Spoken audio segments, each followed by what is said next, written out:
Hello friends, उस्मानी coaching centre channel में आप सभी का बहुत बहुत स्वागत है। दोस्तों, आज का वीडियो स्टार्ट कर लेते हैं। सबसे पहला क्वेश्चन है हमारा यहाँ पर। रवि अपने घर से सीधे पूर्व दिशा की ओर 2 किलोमीटर जाने के बाद बाएं मुड़कर 3 किलोमीटर जाता है। वहां से दाएं मुड़ा और 1 किलोमीटर जाकर रुक गया। बताइए अभी रवि किस ओर देख रहा है। तो देखिए फ्रेंड्स, यहाँ पर क्वेश्चन के आधार पर हम चलते हैं। रवि अपने घर से पूर्व दिशा की ओर 2 किलोमीटर जाने के बाद, तो मान लीजिए फ्रेंड्स रवि का घर यहाँ पर है। यहाँ से पूर्व दिशा में 2 किलोमीटर जाने के बाद, यहाँ पर 2 किलोमीटर जाने के बाद वह बाएं मुड़कर 3 किलोमीटर जाता है। तो बाएं मुड़कर 3 किलोमीटर जाता है तो फ्रेंड्स बायां यहाँ पर हो जाएगा हमारा ऊपर को, इस तरफ को। तो ये यहाँ पर 3 किलोमीटर जाता है। वहां से दाएं मुड़ा और 1 किलोमीटर जाता है। यहाँ से दाएं मुड़ा और 1 किलोमीटर जाता है और जाकर रुक जाता है। अभी रवि किस ओर देख रहा है? तो फ्रेंड्स यहाँ पर ये पूर्व दिशा की ओर यहाँ पर देख रहा है। क्योंकि यहाँ से देखिए सबसे पहले ये सीधा पूर्व दिशा में 2 किलोमीटर चला और फिर उसके बाद यहाँ से बाएं मुड़ा। बाएं मतलब कि ऊपर को 3 किलोमीटर जाता है और फिर वहां से दाएं मुड़कर 1 किलोमीटर जाकर रुक जाता है। तो फ्रेंड्स यहाँ पर ये अभी पूर्व दिशा में देख रहा है। नेक्स्ट क्वेश्चन देख लेते हैं। देखिए हमारा अगला सवाल है, यदि पूर्व दिशा को उत्तर दिशा और उत्तर दिशा को पश्चिम कहा जाए और आगे भी परिवर्तन का यही क्रम जारी रहे तो दक्षिण पूर्व दिशा को क्या कहा जाएगा? तो फ्रेंड्स देखिए सबसे पहले तो हम ये डायग्राम बना लेते हैं। हमारा उत्तर, दक्षिण, पूर्व, पश्चिम, इस तरह से। अब यहाँ पर देखिए क्या कहा गया है कि यदि उत्तर दिशा को पश्चिम दिशा कहा जाए, तो देखिए उत्तर दिशा को क्या कहा गया है? पश्चिम दिशा। तो हम यहाँ पर इसको बना लेते हैं पश्चिम। और उसके बाद इन्होंने कहा है कि पूर्व दिशा को उत्तर दिशा कहा जाए। तो पूर्व दिशा हमारी इधर होती है तो यहाँ पर इसको उत्तर बोला गया है। और इसी तरीके से ये क्रम आगे चल रहा है। तो देखिए उत्तर के पीछे यहाँ पर दक्षिण हो जाएगा और पश्चिम के पीछे यहाँ पर पूर्व हो जाएगा, इस तरह से। इसी प्रकार से ये नियम चल रहा है। देखिए एक बार और समझिए, यदि पूर्व दिशा को यहाँ पर इन्होंने उत्तर कहा है और उत्तर दिशा को इन्होंने पश्चिम कहा है। तो देखिए उत्तर का विपरीत दक्षिण हो गया और पूर्व के विपरीत पश्चिम हो गया। तो उसी प्रकार से इस प्रश्न के नियम के अनुसार हमने ये डायग्राम बना लिया है। तो अभी इन्होंने क्वेश्चन में पूछा है कि दक्षिण पूर्व दिशा को क्या कहा जाएगा। तो दक्षिण पूर्व दिशा को क्या कहा जाएगा? देखिए दक्षिण पूर्व दिशा हमारी यहाँ पर हो गई, इस तरह से दक्षिण और पूर्व।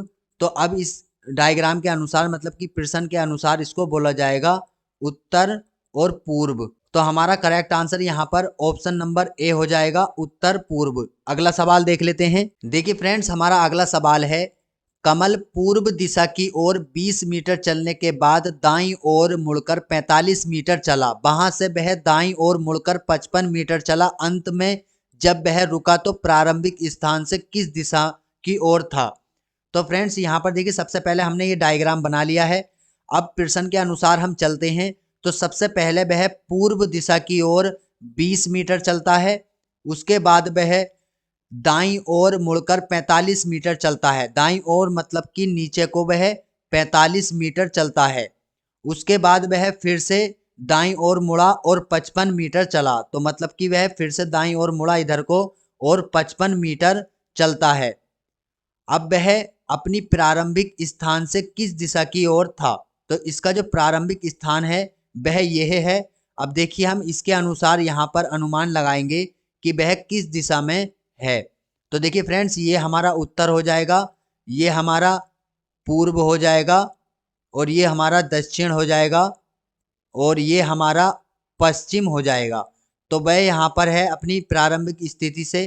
तो ये है हमारा पश्चिम और दक्षिण दिशा में, पश्चिम और दक्षिण दिशा में। तो इसका जो करेक्ट आंसर है हमारा option number B correct answer है। अगला सवाल देख लेते हैं। देखिए यहाँ पर न्यूनतम दूरी के बारे में बताया गया है, आप इसको अच्छे से समझिए। इसके रिगार्डिंग भी काफी सारे क्वेश्चन आपको एग्जाम में देखने को मिलते हैं। तो देखिए न्यूनतम दूरी क्या होती है?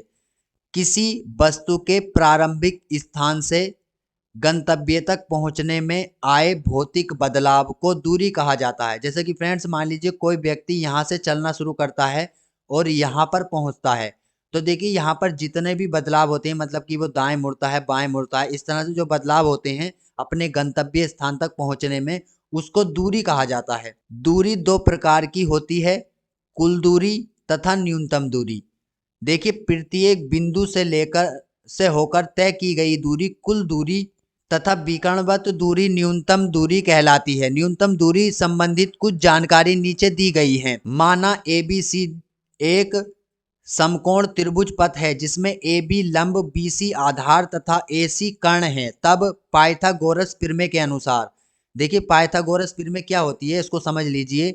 लंब तथा आधार के वर्गों का योग विकर्ण के वर्ग के योग के बराबर होता है, अर्थात कर्ण का वर्ग बराबर लंब का वर्ग प्लस आधार का वर्ग। ये इस तरह से हमारा एक त्रिभुज बना हुआ है, तो ये हमारा हो गया लंब और ये हमारा हो गया आधार और ये हमारा हो गया कर्ण।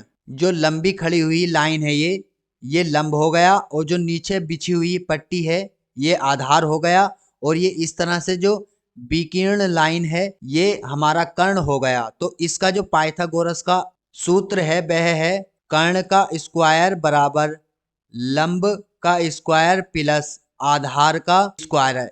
जैसे कि फ्रेंड्स यहाँ पर देखिए इसको ABC से नाम दिया गया है, तो देखिए कर्ण का स्क्वायर मतलब कि AC का स्क्वायर बराबर लंब का AB का स्क्वायर प्लस BC का स्क्वायर मतलब कि आधार का स्क्वायर।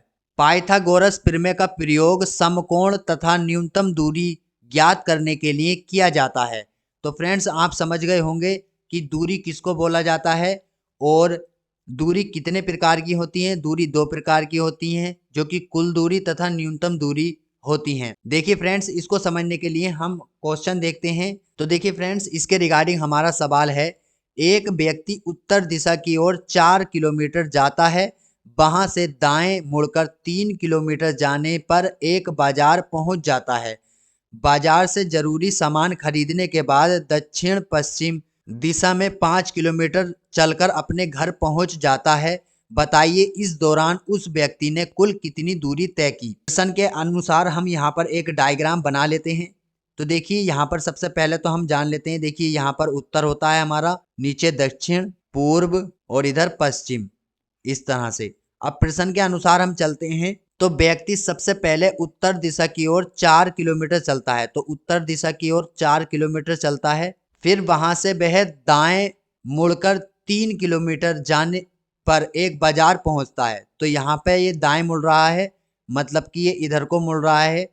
3 किलोमीटर बाजार पहुंच गया। बाजार पहुंचने के बाद यहाँ पर कुछ जरूरी सामान खरीदने के बाद दक्षिण पश्चिम दिशा में 5 किलोमीटर चलता है। तो देखिए फ्रेंड्स जब यहाँ से हम अनुमान लगाएंगे तो दक्षिण पश्चिम दिशा हमारी क्या होगी।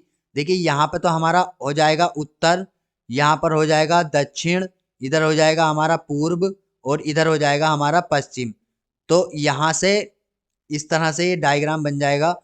तो यहाँ से ये दक्षिण पश्चिम की दिशा में 5 किलोमीटर चलता है, मतलब कि इधर की तरफ ये 5 किलोमीटर चलता है। तो अभी इसका हमें बताना है इस दौरान इस व्यक्ति ने कुल कितनी दूरी तय की है। तो देखिए यहाँ पर जो इसने दूरी तय की है वह की है, देखिए यहाँ पर मान लीजिए ये A है, ये B है और ये C है।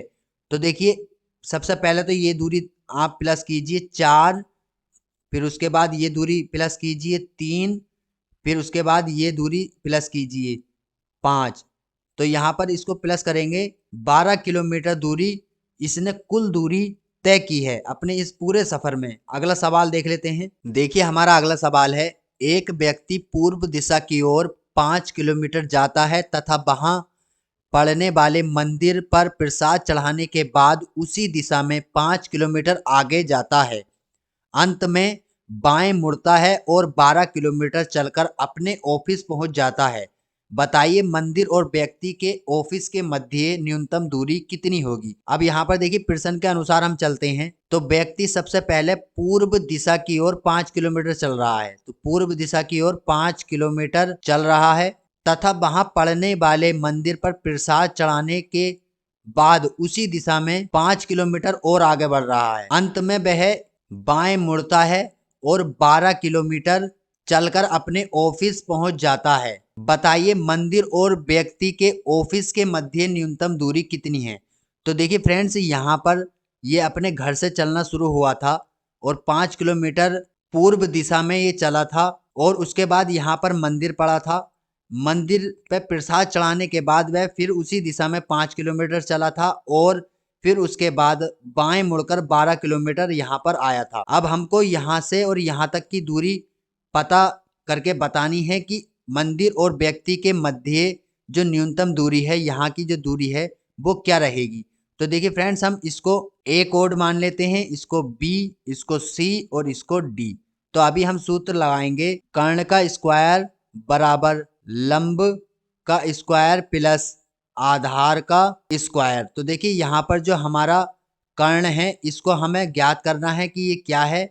तो कर्ण का स्क्वायर हम इसी प्रकार से लिख लेंगे और लंब है हमारा यहाँ पर 12, तो 12 का स्क्वायर और प्लस आधार है हमारा यहाँ से यहाँ तक 5, तो 5 का स्क्वायर। तो ये हमारा हो जाएगा 144 प्लस 5 पंजे 25, और जब हम 144 और 25 को प्लस करेंगे तो ये हमारा हो जाएगा 169। अब ये कर्ण का स्क्वायर जो है हमारा 169 आ गया और कर्ण का मान निकालने के लिए ये स्क्वायर इधर आकर अंडर रूट में बदल जाएगा, तो 169 हो जाएगा और 169 होता है 13 का अंडर रूट। तो यहाँ पर देखिए कर्ण की जो दूरी है 13 किलोमीटर दूरी है, मतलब कि व्यक्ति की और उसके ऑफिस के मध्य मंदिर की बीच की दूरी जो न्यूनतम दूरी है वो 13 किलोमीटर है। तो फ्रेंड्स, इस प्रकार के सवाल हमको इसी प्रकार से हल करने रहते हैं। अगला सवाल देख लेते हैं। देखिए यहाँ पर दिया हुआ है, अब देखिए फ्रेंड्स, यहाँ पर आपको परछाई के आधार पर भी कुछ प्रश्न देखने को मिल जाते हैं एग्जाम में। तो देखिए इस प्रकार के प्रश्नों को कैसे हल किया जाता है। देखिए सबसे पहले तो परछाई के बारे में आप जान लीजिए। किसी व्यक्ति तथा वस्तु की परछाई का निर्धारण सूर्योदय तथा सूर्यास्त के समय ही किया जाता है, मतलब कि सूर्य के उदय होने के समय और सूर्य के छिपने के समय ही उसकी परछाई का निर्धारण किया जाता है। देखिए सूर्योदय के समय किसी भी वस्तु का या व्यक्ति का परछाई सदैव पश्चिम की ओर बनती है। जैसे कि मान लीजिए सूरज अभी निकल रहा है तो किसी भी व्यक्ति या वस्तु की जो परछाई होती है वह उसके सदैव पश्चिम की ओर रहती है।